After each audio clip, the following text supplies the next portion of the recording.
Of course, Steve Kerr is right on time, as always. Brought to us by Xfinity. Stay connected, protected, and entertained. Steve, thank you very much for joining us. And I'll tell you, whatever heat you might feel put on you guys lately, send a muffin basket over to the Giants. We got pissed off fans over this Carlos Correa thing. How are you?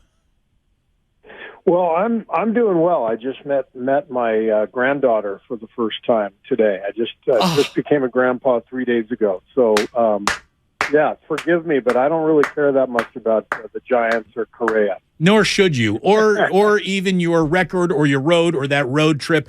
Tell us about her. Little nugget. What's her name?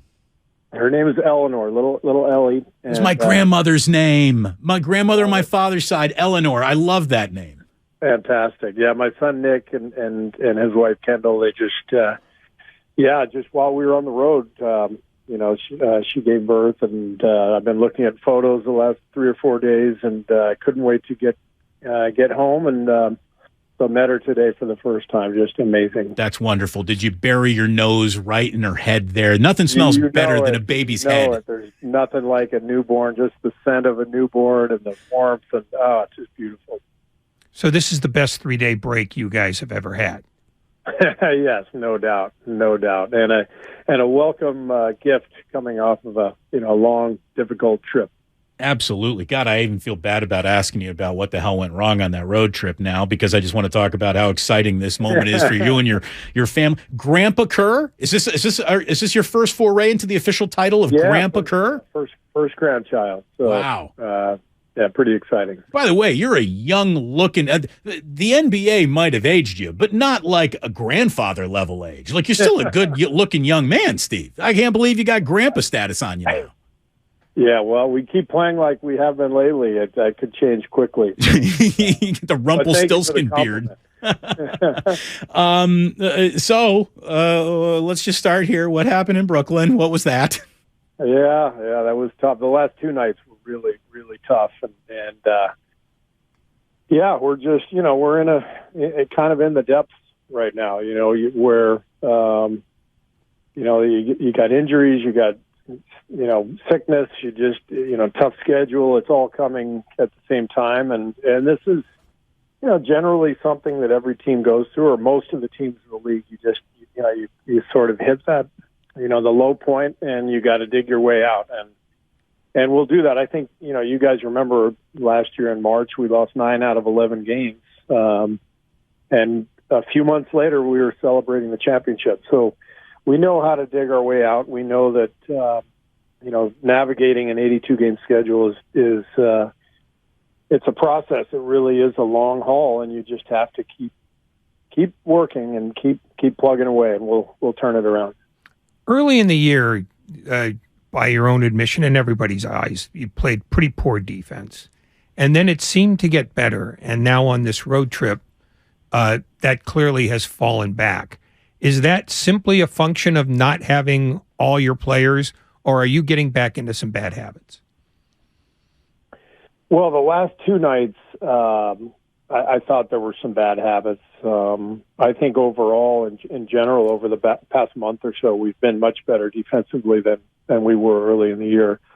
But last night, the turnovers early, just they were teeing up 3-point shots early in that game, and the NBA is all about the three these days. And you let a team line up 4 or 5 3-point shots, different guys.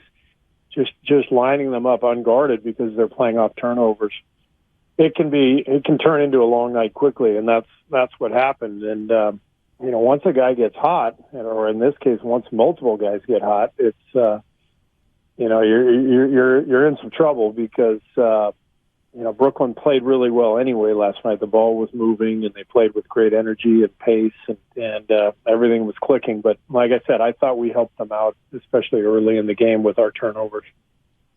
Let's talk, I guess, about the one bright spot last night, which was James Wiseman putting up a career-high 30 points. And even though, Brooklyn wasn't even really playing much defense, and they don't play a lot of defense at the rim, even when they are playing defense, And there's also the caveat of, the whole point is Wiseman's got to fit in with the Warriors, and you're not quite the Warriors in games where Steph Curry is not playing. How do you and Bob go about evaluating that evening or attaching any, real house credit to what you just saw from James Wiseman?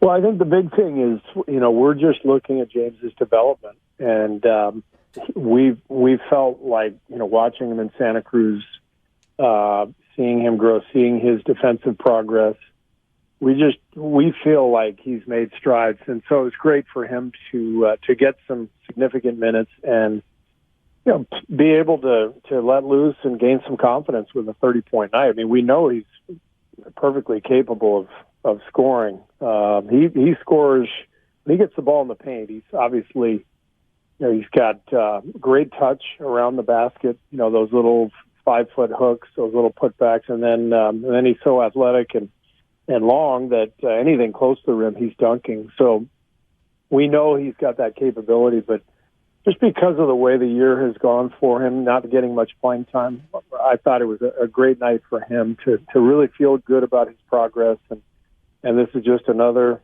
step in the journey for James. Has he bought himself more steps along that journey with the Golden State Warriors on this upcoming, let's call it the 8-game homestand here, or might he be back in Santa Cruz?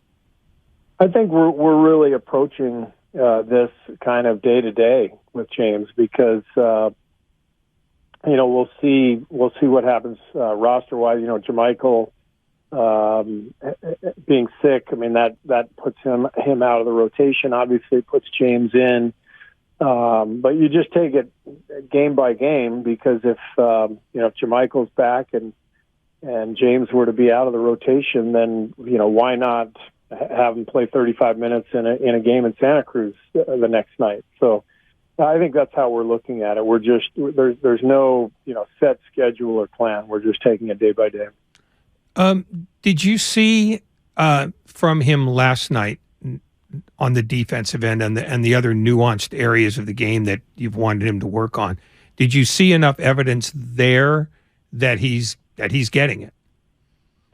I think we saw evidence periodically during the trip. I thought his defensive minutes against Philadelphia were really good. I know he only played 7-8 minutes, but he did a great job of kind of playing cat and mouse against pick and roll, which is what you want your big to do. It's what Draymond does so well, and meaning you have to guard the ball handler coming downhill at you and the roll man who's coming towards the rim, and you got to keep the ball handler guessing. And he did a really good job of that, being in the right position and making sure he was calling out the right coverages. And so there have been strides for sure. And then I didn't think any of our guys were clicking defensively last night as a group. We didn't find any combinations that gained much traction in the game. So when you give up 143 or whatever it was, you're never going to sit here and rave about the defense. Steve Kerr with us on 95.7 The Game. Jonathan Kuminga plays himself, up the stop market, and then it seems like he'll do something, and he's back to 5 to 8 minutes. At what point would just riding through the pain of development outweigh the amount of you just want to see more before you grant those minutes? And I guarantee you it is your right to be stingy with minutes, but as convoluted as the whole team is come together right now, can you afford to be that stingy with someone who does have so much raw talent, the investment that you've made in him, and you just need to keep on developing? Well, the only I think 5 to 8 minute game he had was Toronto when he got hurt and banged his knee and didn't play in the second half. Okay. And, so that was an ouch more than it was a discipline. Yeah, that was just he was out injury wise, and if you look at the last month, I mean I think he's probably averaging about 20 minutes a game. So, but like all young players, there's going to be highs and lows, and I think J.K. has had a really good month. He's taken on this defensive role for us, where he's guarding the best guys. He's taking advantage of the opportunities and gaining valuable experience having to guard, whether it's Kevin Durant last night or Siakam at times, Van Vliet in Toronto. He's guarding great players, James Harden in Philly. So this is great experience for him. But the progress isn't linear. We know that. There's going to be good nights, and then there's going to be tough nights, and that's all part of it. What do you like most about Moses Moody? What still concerns you the most? Well, he's he understands the game well, and he's a good shooter, and he's got good size and length. So he's progressing, and he's had some really good moments. He was good last night, and it's really the same story with all these guys. It's it's development, it's experience, it's racking up the reps, because that's what it takes to learn how to win in this league and to be part of a winning group. But it just doesn't happen overnight, and it takes a lot of experience. And so the more experience these three guys gain, the better they're going to be, the better we're going to be. How quick was the transition last night from, man, this game sucked, to, hey, I'm a grandpa, I don't have to care? Yeah, I did look at my phone as soon as I got to the locker room and looked at photos, so that made me feel better.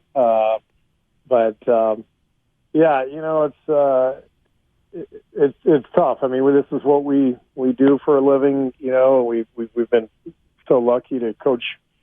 Our staff has been part of this great run, coaching incredible players and winning championships. But when you lose, especially when you lose badly, it hurts. It stings. We're all competitors. That's why we do this, and we love it. But the lows are low, so you gotta get through that. The saving grace of all of this slow start, frustration, injury, defensive, lack thereof, that has sort of defined you, is that the West is not running away from the Golden State Warriors, and that's a good thing.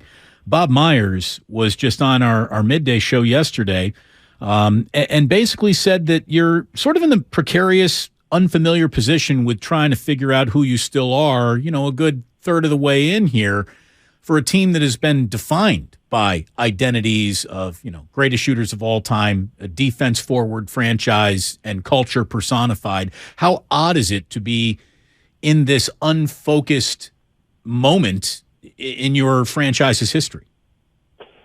Yeah, it is a little odd, but it's it's part of it. I mean, we've had a really interesting few years. We had all the injuries 3 years ago, worst record in the league.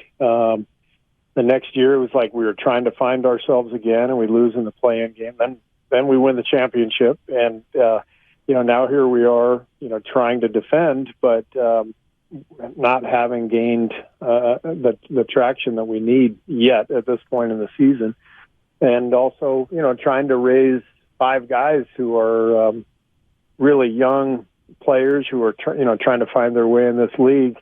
It's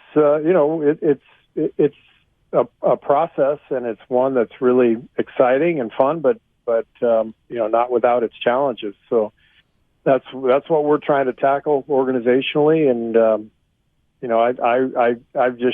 I feel like the organization is so strong. The leadership of Bob and Joe, and obviously the internal leadership with Steph and the players on our team. I mean, we have a great thing going, and this is just a really challenging time, but it's all part of it.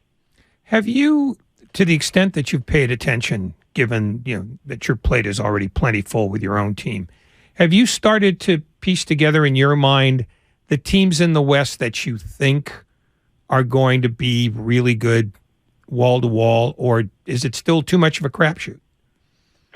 No, I mean, I think you can tell. The teams that have been good the last couple of years that are on the rise, Denver and Memphis stand out automatically. I mean, Jokic is just ridiculous. The guy's so good. The line the other night. Yeah, and they've done a great job of building their roster around him. I thought they got better, this summer. Memphis is just growing with a young core that's really impressive. Those teams are going to be tough. I mean, we experienced that against both teams last year in the playoffs, how difficult it was to beat both of them. So, and that's just scratching the surface. There's depth across the West, but that's a good thing for us because, as you said, everybody's kind of beating each other, and when even though we're where we are in the standings, we're not too far behind where we need to be. So there's plenty of time for us to get going. This 8-game homestand that's coming up, if I sold you 4-4 right now, would you buy it? I'm not answering that question. That sounds like a headline, later today or tomorrow. So Grandpa Kerr says we're going to lose. Right. All right, then I knew that was a little bit loaded. So let me re-ask. What is your overall? What do you want accomplished in this 8-game homestand that is beyond the topic of did you win, did you lose? Yeah, I mean, can we get healthier? Can we get Dante, JaMychal, and Wiggs back? And I would, Wiggs is close, and hopefully, given that Dante and JaMychal are dealing with illnesses, they won't last too long. But let's get those guys back, fortify our group. And then let's try to find some consistency. I think the biggest thing the last couple of weeks, we've just been inconsistent. We've had some tough losses. We've had some really good wins. Can we be more consistent? And that, to me, that means better offensive possessions, less chaos. You saw the chaos last night with some of the turnovers.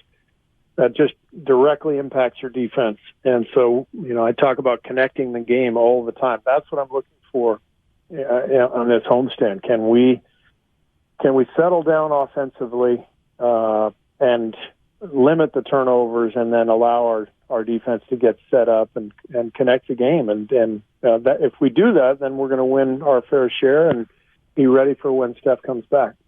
When you start winning your fair share, is that when you bring your grandchild to the podium with you? I hadn't given that one any thought, but yeah, that's a possibility. We'll see. I mean, it could be a litmus test. I mean, people can go, "Oh, you brought out the grandkid. He must be in a good mood." That's right. In a good place. When I was a kid, the Golden State Warriors did not play very much on Christmas Day. What is this, a decade of Christmas days for you now? 10 years in a row playing on Christmas Day. Have you developed any pre-Christmas Day game traditions? Is there like a white elephant gift exchange where no one can spend more than $15, or does the NBA only give Minks and Gucci's? I think sometimes the guys within the team will do something, just the players. But, for the most part, I just really enjoy Christmas games as long as they're at home. If you're on the road, it's tough.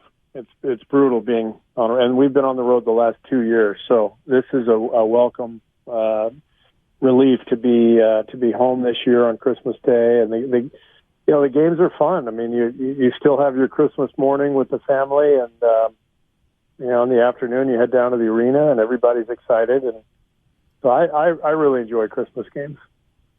So, gift basket for Taylor Jenkins the day before?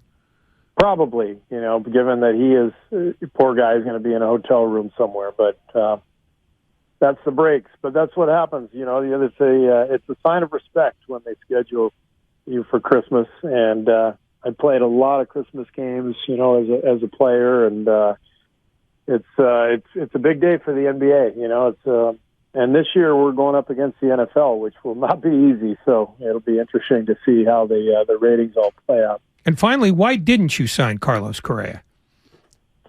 Yeah, that was my fault. What's funny is Bob Myers and I were walking into our hotel in New York and just a few days ago, and we were getting on the elevator, and Aaron Judge walked out of the elevator, and we made eye contact and said hello, and Bob said, "What happened? We almost signed you. What happened?" And Judge just smiled and shook his head and walked off. But everybody tells me what a phenomenal guy he is. It was cool meeting him, albeit very briefly. Did Judge meet with Curry? Did maybe Curry ruin this? Yeah, let's blame Steph. Maybe it's Steph. Maybe it is Steph. Steve, congratulations to you, your entire family. Give baby Eleanor our very, very best. Maybe Merry Christmas to you. Yeah, that'll Grandpa. mean a lot to her. Yeah, Merry Christmas, and thank you so much for joining us as always. We hope it is a wonderful Christmas Day and a win on Christmas Day for the Warriors. I hope so. Thanks, guys. Thanks for having me. Thank you. Steve Kerr. You're on 95.7 The Game.